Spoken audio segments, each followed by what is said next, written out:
You're not lazy. You're just mentally exhausted. Every Monday, we bring the heat, motivation that gets you fired up for the whole week. You wake up and already you feel tired. Not physically tired, mentally tired. You look at your to-do list and your brain just shuts down. You scroll instead. You distract yourself. You tell yourself you'll start later. And then the guilt kicks in. You call yourself lazy. You beat yourself up. You wonder why you can't just get things done like everyone else. But here's the truth. You're not lazy. You've never been lazy. You're mentally exhausted. And there's a massive difference. Let me explain something that nobody talks about. Laziness is a choice. Mental exhaustion is a consequence. Lazy people don't care. They're fine with doing nothing. But you care. You want to do better. You have goals. You have dreams. But when you sit down to work on them, your brain feels like it's moving through mud. That's not laziness. That's burnout. That's decision fatigue. That's emotional overload. And the worst part? Society has convinced you that if you're not productive every second of every day, you're failing. So you push harder. You ignore the signs. You keep running on empty until one day you can't even get out of bed. And then you blame yourself. But it was never about effort. It was about energy. And you've been spending energy you didn't have. Here's the first thing you need to understand. Your brain has a battery. And every decision, every worry, every problem you carry drains that battery. You think you're just going through the day, but your brain is processing thousands of micro decisions. What to wear, what to eat, what to say in that meeting, how to respond to that text, whether you're good enough, whether people like you, whether you're falling behind. All of that takes energy. And by the time you sit down to do the thing that actually matters, your battery is already at 5%. So when you can't focus, when you can't start, when you just want to shut down, that's not weakness. That's your brain protecting itself. It's saying stop, recharge. You're running on fumes. Second, mental exhaustion doesn't look like physical exhaustion.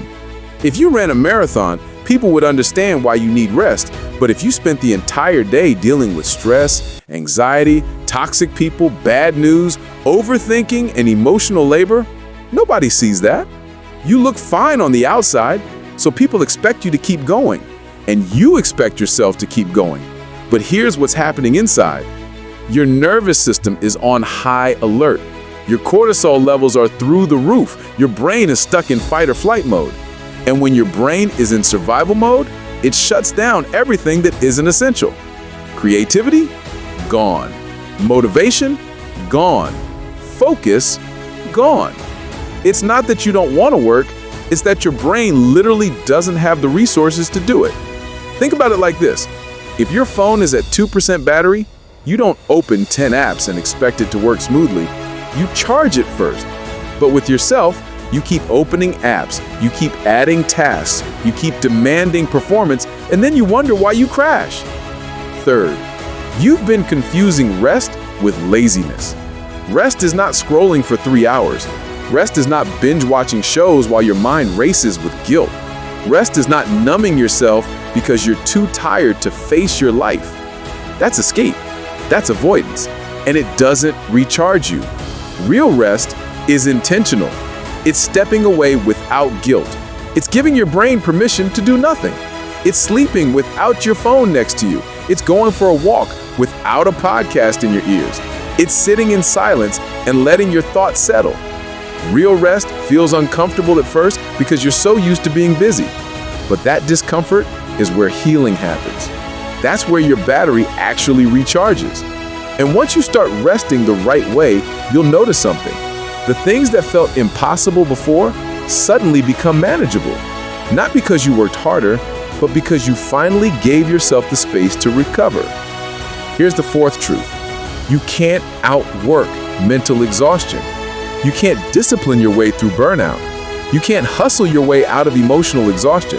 And the people telling you to just push harder, they either haven't hit rock bottom yet or they're selling you something.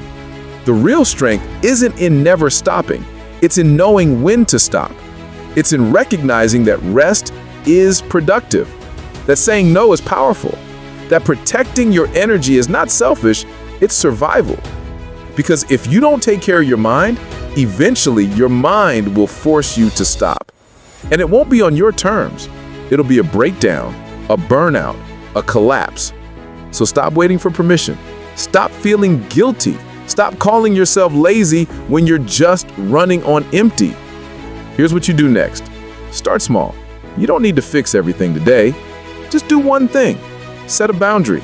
Say no to something that drains you. Go to bed 30 minutes earlier. Turn off your phone for an hour. Sit outside and breathe. Give yourself one moment of real rest without guilt. And then do it again tomorrow. Because recovery isn't a one-time thing. It's a practice. And the more you practice it, the more you'll realize that you were never the problem. You were just carrying too much for too long. And now it's time to put some of it down. So stop calling yourself lazy. You're not lazy. You're human. You're tired. You're overwhelmed, and that's okay. What's not okay is continuing to ignore it. What's not okay is punishing yourself for needing rest. You deserve to feel alive again. You deserve to have energy for the things that matter.